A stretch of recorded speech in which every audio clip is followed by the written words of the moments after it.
Good evening and welcome to the Taurus New Moon Festival this Tuesday, May 7th, 2024.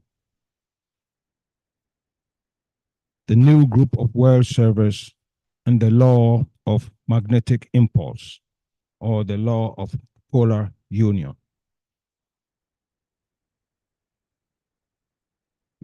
Welcoming you to the renewed and advancing energies of the recent Wesak Festival.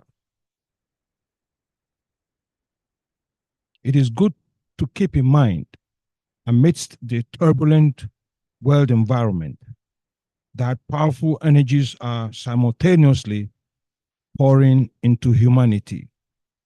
And especially now, at this potent lower interlude of Taurus, a constellation which conditions the new group of world servers. Esoterically, the light from Taurus illuminates the new group of world servers in order to comprehend the extraordinary potency of the energies made available during the Wesak Festival, and to transmit that illumination and hold the vision of the plan before the eyes of humanity. To aid in the work of the new group of world servers, in which many other world groups are committed, we shall refresh our knowledge of the laws of soul or group life, becoming more acquainted with them, and in particular, the law of magnetic impulse, symbolized by two fiery balls and a triangle. In order to deepen our understanding of what this law means and how the energies which it embodies and which control all significant group relations can help us to better serve the whole. Pondering on the service relationship evoked and established under the workings of this law of magnetic impulse will aid us to better align and relay from hierarchy the energies emanating from the forces of light and the spirit of peace. These are embodied lives of tremendous group potency. These energies strengthen the hands of the new group of world servers. Through this pondering, we shall understand the significance of group consciousness and increasingly appreciate the responsibilities and demands upon the new group of world servers by humanity, and the nature of the right cooperation implied and compelled by the growing service relationship between hierarchy and the group of world servers. The world situation is becoming increasingly acute and challenging, and everywhere the need for salvage is mounting. The 2025 centennial is almost here, and the focus and preparation of the hierarchy towards this centennial event will and are increasingly generating their own peculiar energies, which are affecting every aspect of life on earth. All sincere and goodwill efforts are becoming increasingly invocative and evocative. Group efforts are becoming fierce, intense, and compelling. Distortions and separately motivated activities are being exposed for what they are and are crumbling under the insistent spiritual weight of the good, the beautiful, and the true. The gaping, unfinished work of establishing right human relationship is evident everywhere. This absence of right human relationship is the essential factor underlying the many conflicts and their ensuing crises in the world. We are painfully but beneficently learning that the old tricks and old age practices will not work, and that half measures are woefully inadequate, and all sensitive and intelligent people are waking to the need for some enlightened structures to replace the old. In all these, the work of the new group of world servers is fiercely implicated. We may consider the difficult situation as part of the great day of opportunity for the new group of world servers and a time of recognizing joy in battle within its ranks. This battle, unlike all the previous battles, is and will increasingly be characterized by the effective purifying potency of the fire of love. This is one of the energies that the coming one, the Christ, called the Lord Maitreya in the East, is bringing. Let us pause for a moment to sound the affirmation of the disciple.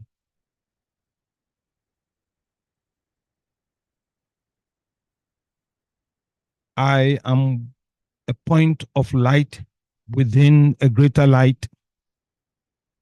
I am a strand of loving energy within the stream of love divine.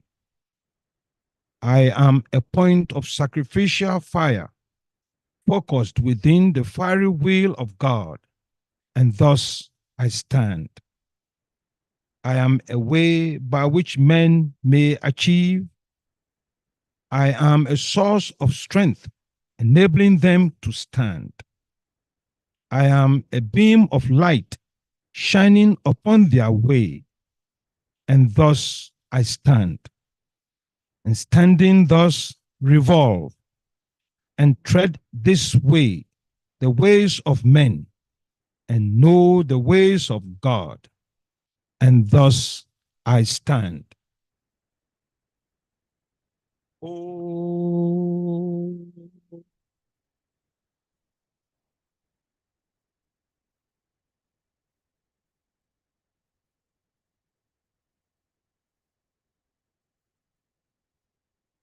To meet the major service demands and opportunities, we need to constantly refresh our consciousness and renew our strength and courage to achieve a greater measure of the esoteric sense as a superlative means of bringing about the alignment necessary to the facilitation and activation of the law of magnetic impulse, as this law conditions all aspects of the activities of the new group of world servers. The constant effort on the part of all those responding to the service effort of the new group of world servers to cultivate harmlessness greatly contributes to the capacity for a usable rapid alignment with the inpouring energies made available through this law.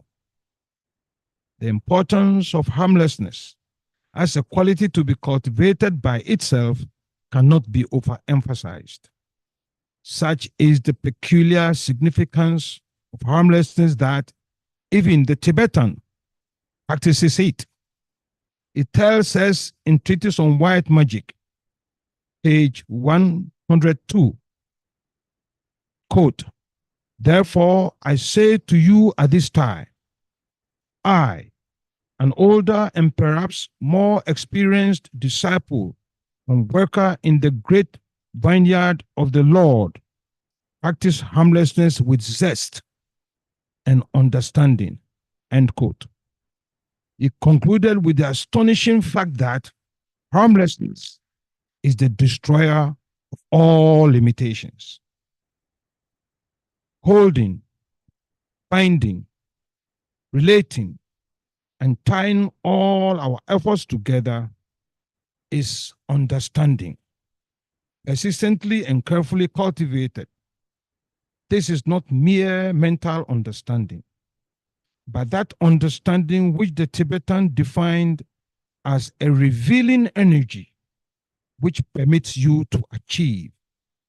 Raise and Initiation, page 557. This understanding carries an enabling power to do spiritual work and power to recognize the newer energies for the creation, building of the new world order and for establishing the jurisdiction of the Christ, which is an essential effort of the new group of world servers. This understanding is therefore a far more vital and dynamic thing, galvanizing, energizing, directing, and aiding the intelligent aspirants, disciples, and groups to achieve their spiritual goals, which in our privileged case is to enable us, with all other groups, to consciously take our place more steadily and with stability within the heart center of the new group of world servers. And it is this kind of understanding that we seek to apply in our reflections and discussion of the law of magnetic impulse. Such understanding of the law will enable us, as part of the group of world servers, to penetrate further into the descending spiritual energies as a group and to fulfill the demands that suffering humanity is justifiably making on the new group of world servers. This law of magnetic impulse is under the second ray and is a major importance and is of major importance because of the fact that deity is on the second ray, and because this is a second ray solar system, and therefore all rays and the varying groupings of consciousness and all forms of expressions are dominated by the second ray and controlled by the law of magnetic impulse. This law is the great law of groups. It governs relationships between souls and the inter-souls relationships of all groups functioning.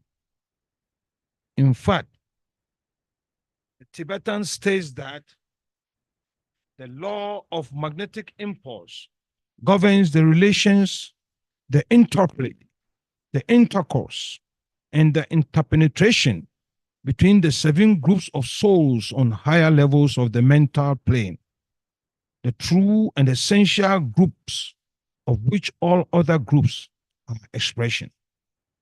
When we say, think, or acknowledge the ray of our souls, we are in fact affirming a vital group relationship.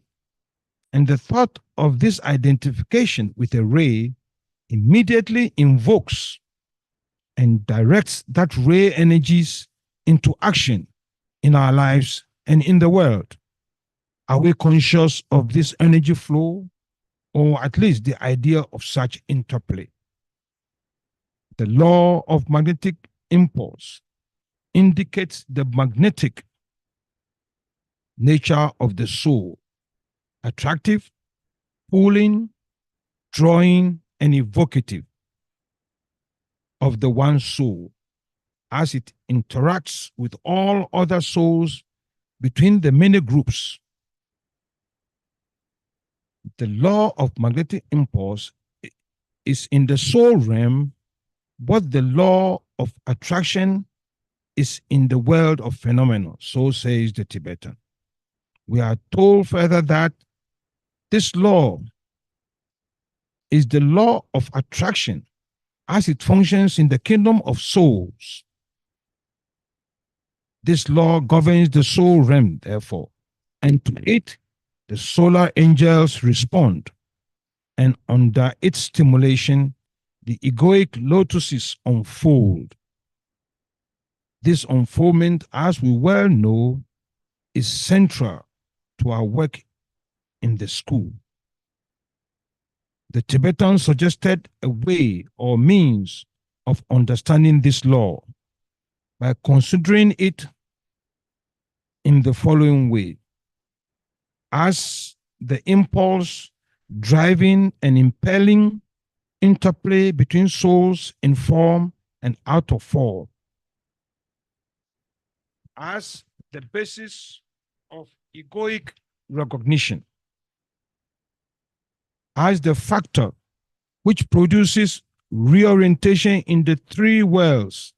This is a major factor and consideration, practically enabling us to work actively, consciously, and understandingly with this law of magnetic impulse, and thus wield power in our service efforts and in our daily lives.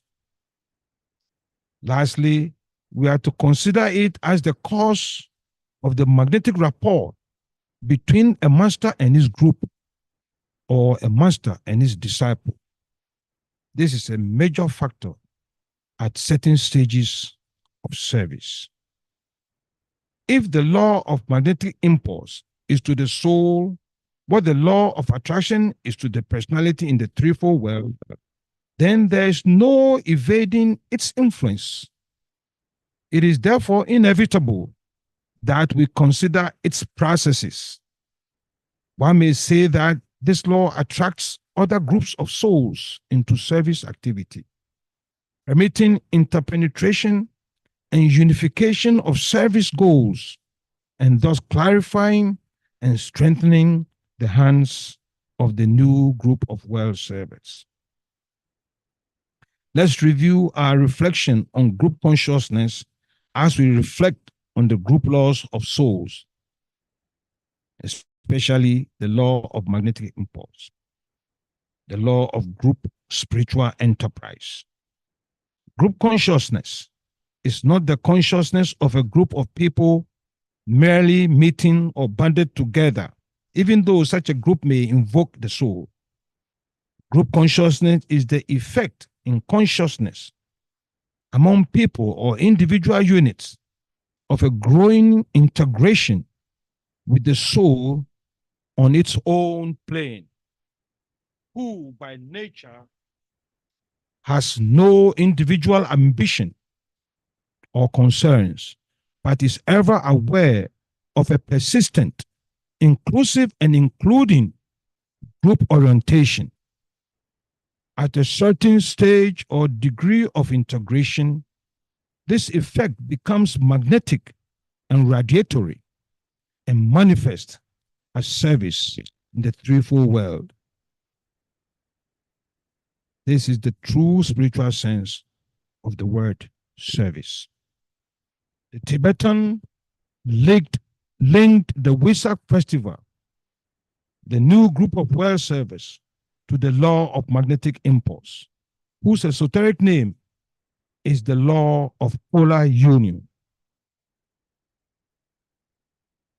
and indicated how this law of polar union implements the polar union between the above and the below, and the transmission, among other energies, of inspiration. This underlies the sixfold progression of divine love, which we use in all our full and new moon meditations. He then indicated that he was pointing to an entirely different kind, type, and a vitally significant group union which the new group of world servers can bring about in the world through the understanding of the law of magnetic impulse. When this law is considered from the point of view of its esoteric name as the law of polar union, the active, directional, and unifying nature and potency of the law becomes more understandable, and the powerful energy for fusion, blending, and unification becomes available to the new group of world servers for service in the world. A world in which in many ways is torn by polarities, factions, and opposites. And the pairs of opposites come to mind, both symbolically and factually. Thus, the law permits and inaugurates the union of great polarities, and makes possible not only the safe transmission of energies between greater and lesser spiritual groupings and relationships, but may also be employed in bringing about harmony between great and conflicting groups.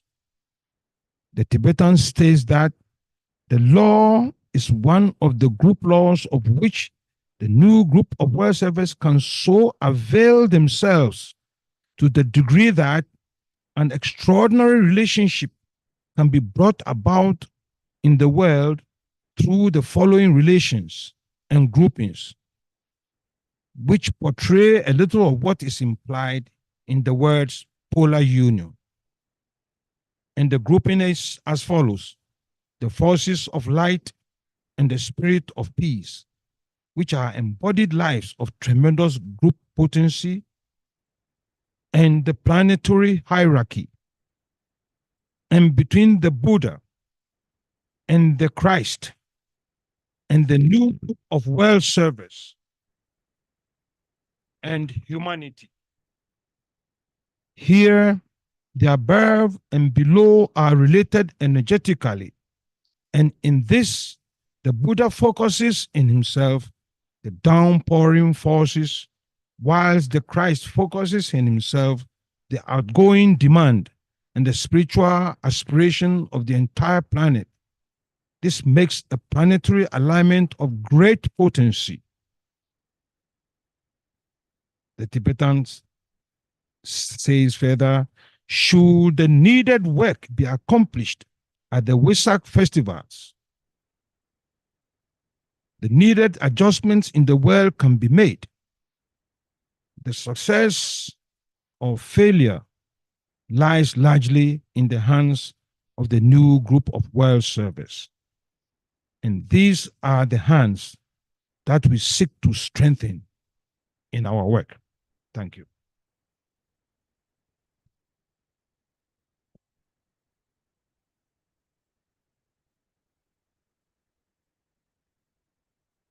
Strengthening the hands of the group of world servers.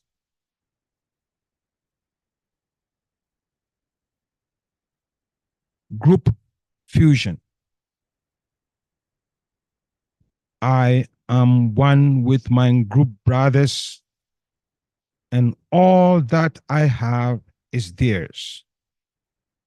May the love which is in my soul pour forth to them. May the strength which is in me lift and aid them.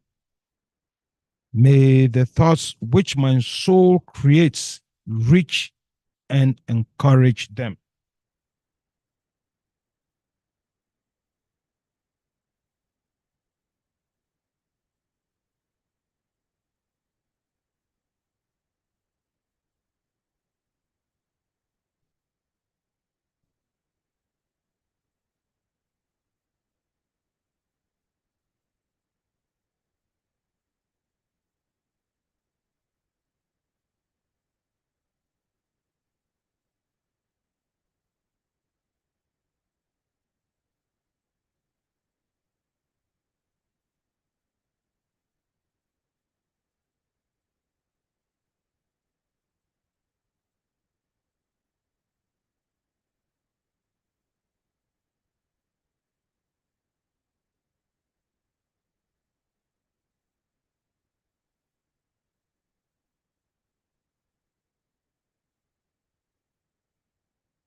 alignment. We recognize our place as a group within the heart center of the group of world service. Mentally extend a line of lighted energy towards the spiritual hierarchy, the planetary heart center, to the Christ, the heart of love within the hierarchy, towards Shambhala, where the will of God is known.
Higher interlude.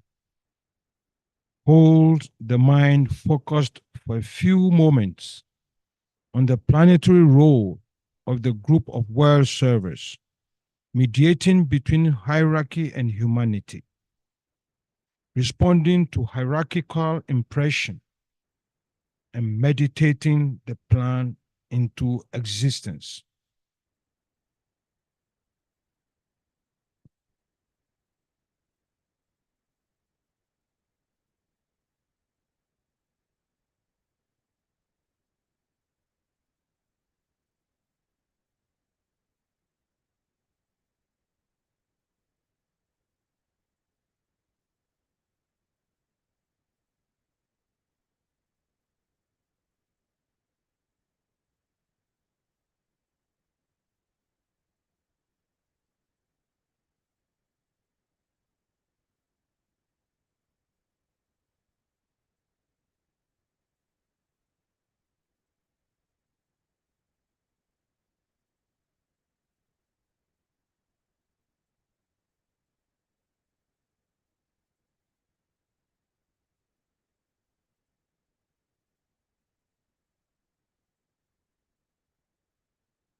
Meditation.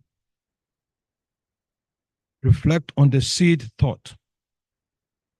Through the impression and expression of certain great ideas, humanity must be brought to the understanding of the fundamental ideals which will govern the new age. This is the major task of the group of world servers.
Precipitation.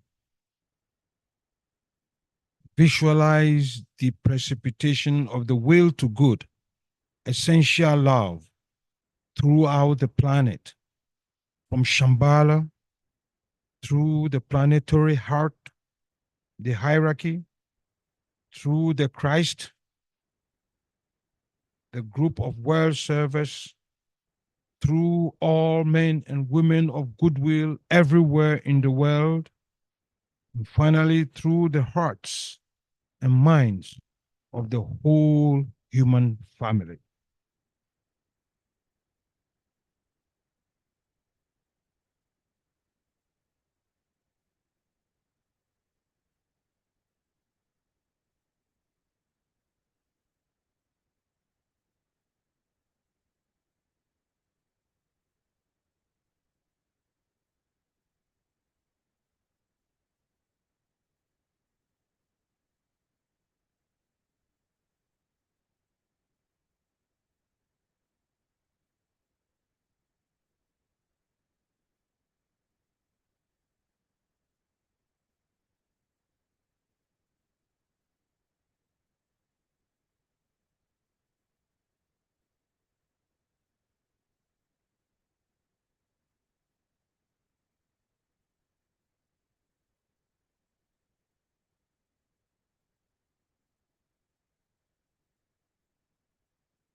lower intellect.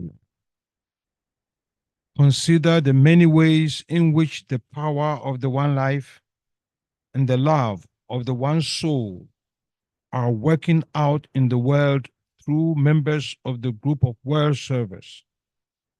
So building the thought forms of solution to world problems.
Distribution.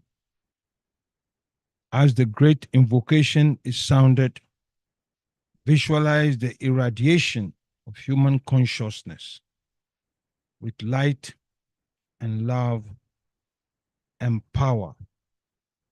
So establishing a polar union between the above and below.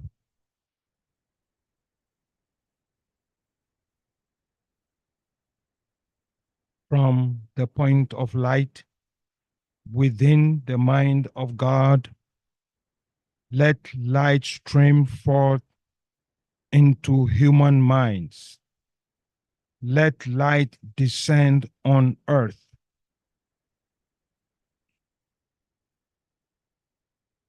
From the point of love within the heart of God, let love stream forth into human hearts. May the coming one return to earth. From the center where the will of God is known, let purpose guide all little human wills, the purpose which the masters know and serve. From the center, which we call the human race, let the plan of love and light work out, and may it seal the door where evil dwells. Let light and love and power restore the plan on earth. Oh,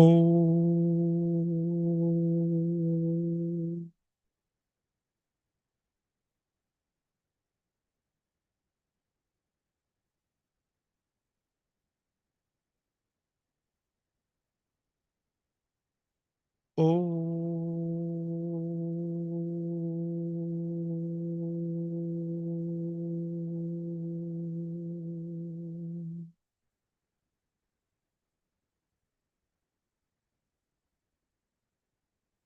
oh.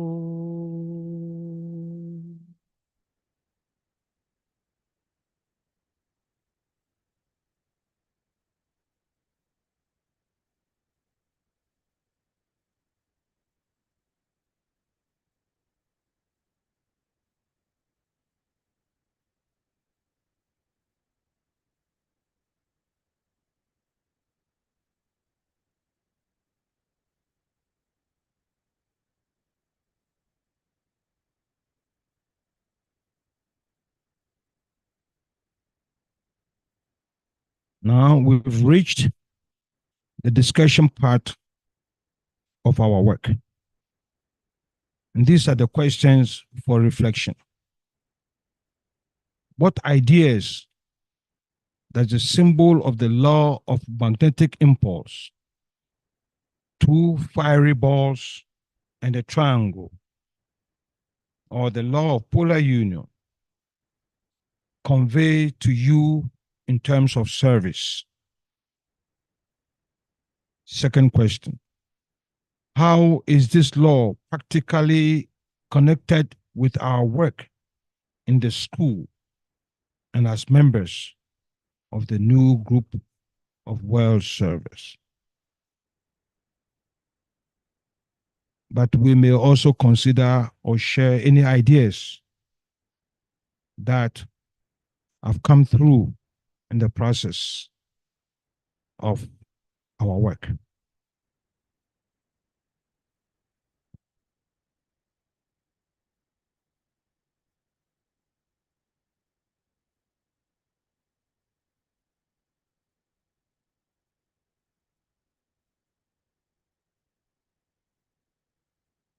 Thank you, Emmanuel. Just to add, for the people online on Zoom, if you'd like to share, you can just raise your hand by going to the Zoom toolbar and choosing reactions and then choosing raise hand, and we'll unmute you and you can share. There is one. Do you want to go to hand, Emmanuel? There's a hand raised. Do you want to go to it? Yeah. So go ahead, Peter. Thank you. What comes to mind essentially when we're talking about the law of polar union is the avatar of synthesis. Essentially, is the synthesis or the combination of two energies, or you can say consciousness, the Christ and that of the Lord Maitreya. And I'll say that it is a blending of two aspects: love, wisdom, wisdom, compassion. And how that applies to the new group of world servers is that it is the eradication of that which is unconscious in the collective, that which is the shadow. So the application of principles, laws, without the eye of awareness results in evil. And so the fundamental ideas that has to be introduced, speaking strictly, is the awakening of awareness and the awareness of the true identity of the self.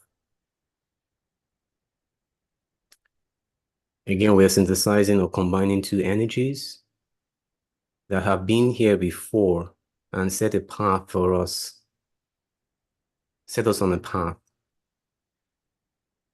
Fifth, seventh ray, second, third ray. And for as many as avail consciousness, avail mind, we become telepathically overshadowed by these energies. Thank you. You're welcome. Indeed, synthesis, as you said, underlies all the work. First, we achieve union, and our experience with that union opens the way or the door for us to appreciate synthesis. And this is what is underlying all the challenges we are facing.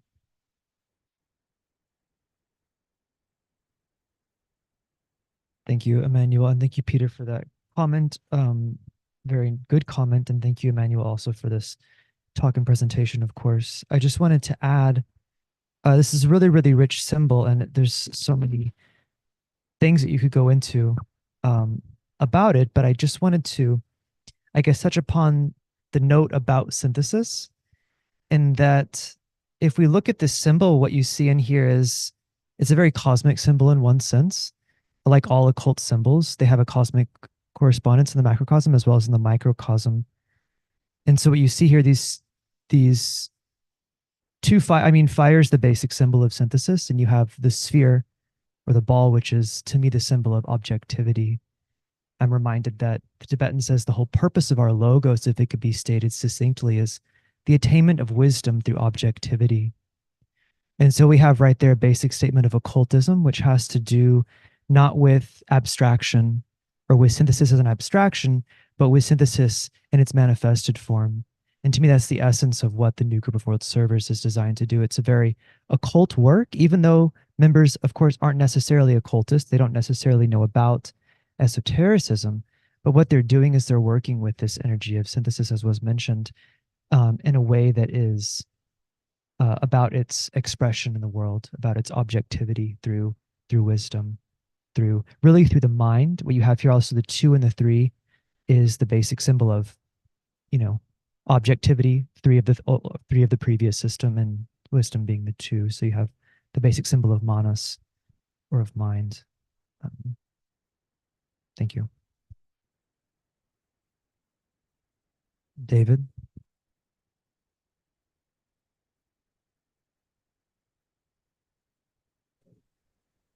Yes, one thought comes to mind about the symbol.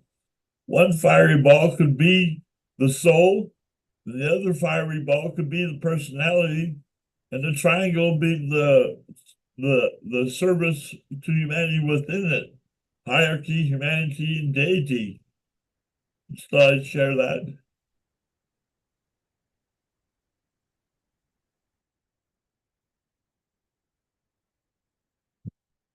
Thank you, David. Thank you, Emmanuel. I really like meditating on symbols. This is a good one. What was coming to me was really thinking about the energetic relationship between two. When we talk about service, or we talk about invocation and evocation, there's always the one above and the one below. There's always a need to invoke and evoke.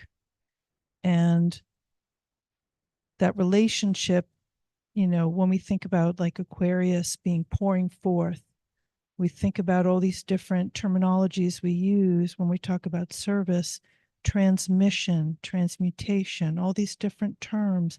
It's about energy exchange. But there's a freedom too, because the one that's receiving has to evoke it first because they desire it. It's not as though when we pour forth, we're just pouring forth and hammering people over the head with whatever we're pouring forth. It has to be evoked and then invoked, and then we evoke it. So that relationship, the 2 fiery balls could be, like you were saying, David, it could be the one above and the one below, the Christ and hierarchy, the new group of world servers and humanity. But there has to be that energy that builds up and invokes that transmission of energy. And service is that result of that transmission of energy. And magnetic impulse, I think, is the what happens when invocation occurs. There's a magnetic impulse to respond to that invocation. And the new group of servers is a group that has developed of selfless humans who are willing to be that unit of service that responds to that invocation. It almost becomes automatic. That invocation just immediately is responded with evocation from a selfless server.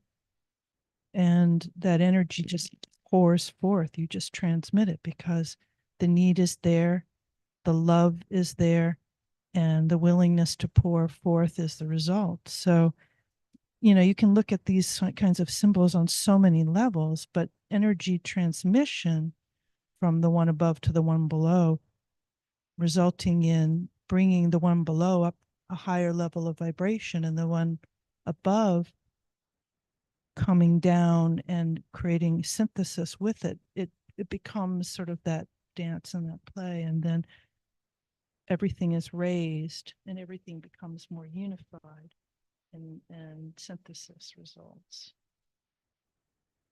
Thank you, Maya.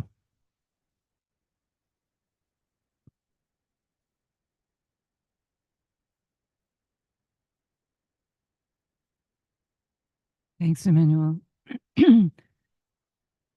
Yeah, as others have said, this symbols are interesting to ponder, especially as a group, to share different impressions of them. And I find myself thinking of many different ways that this symbol can be applied. And I liked the fact that you highlighted in your talk that it's not just about the above and the below, it's also about on this plane of the three worlds in which we live. There is an increasingly strident division between the pairs of opposites. And as we know, as would-be esotericists, one of our mandates is to try and bridge between, particularly in countries such as the United States, which are so strongly conditioned by a powerful six-ray energy, the divisions become increasingly seemingly insurmountable. But this, perhaps as esotericists, we're called to stand between the pairs of opposites, no matter what our particular predilections might be, stand between the pairs of opposites, and by perhaps using a symbol such as this, the triangle here being representative of the soul. We know the triangle represents the soul, that which bridges between the pairs of opposites. So perhaps pondering this symbol can help us bridge the divides in our land. Thank you, Kathy. We were not told that the two fiery balls were positioned in a certain way. I think it is a dynamic symbol. It could move, it could be vertical, it could be horizontal, it could be in between. You can see the new group of world servers and humanity, as Maya said, and Shambhala and hierarchy.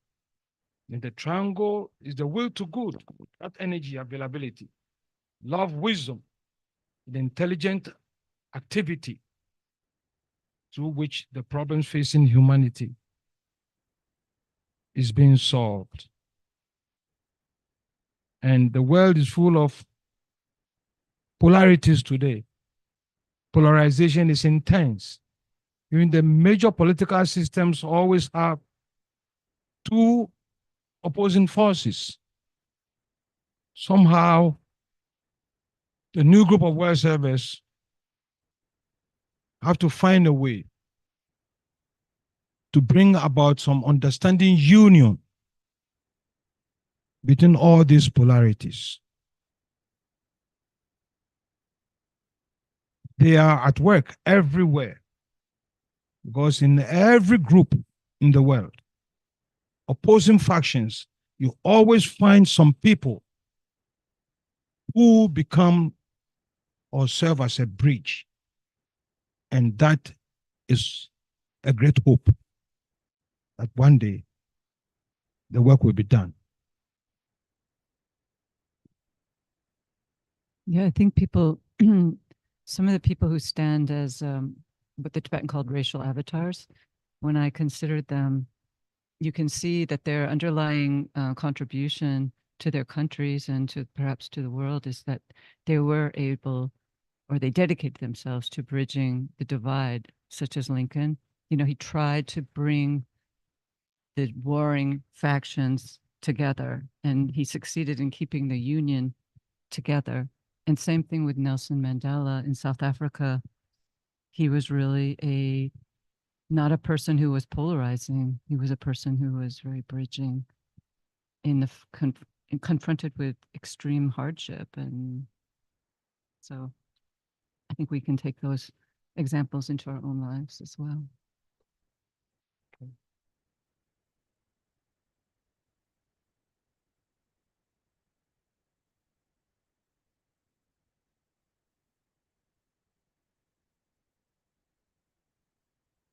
Just really quickly, as I listened to this conversation, I wanted to acknowledge the unmistakable presence of the Waysack energies, Emmanuel, in your talk and in this discussion now. It feels to me like it was a very, very, very long time ago. It has not been that long, and everything that came of those sacred days is still circulating within our minds, within our spirits, within our souls, and will continue to. And being here this evening just for this talk and this discussion is proof of that.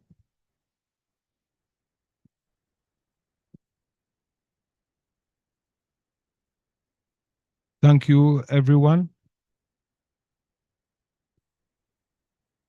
Few announcements, or one announcement. The next meeting will be the Festival of Gemini, May 22nd, 2024 at 6 p.m. The Christ Festival. Keynote is I recognize my other self, and in the winning of that self, I grow and glow.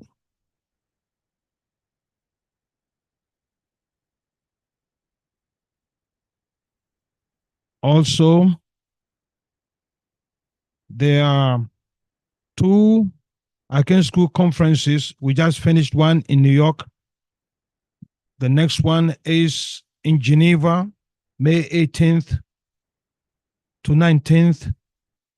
And then the last one is in London, taking place on May 25th to the 26th.